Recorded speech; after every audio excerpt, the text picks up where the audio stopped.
Looking for a great hosting solution? Check our website for prices.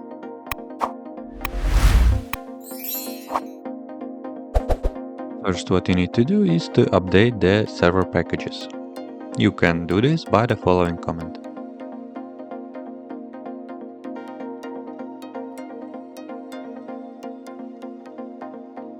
Add the EasyFX PPA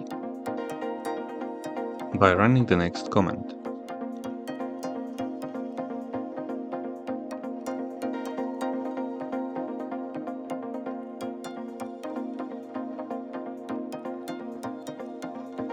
Install EasyFX once you have added the EasyFX PPA to your system. You can install it by running the following command.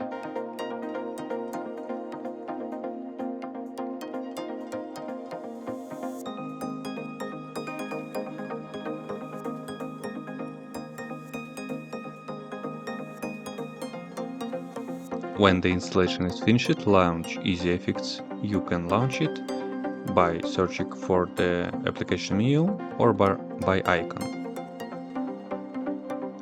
That's it. If you have any question, please leave them in the comments.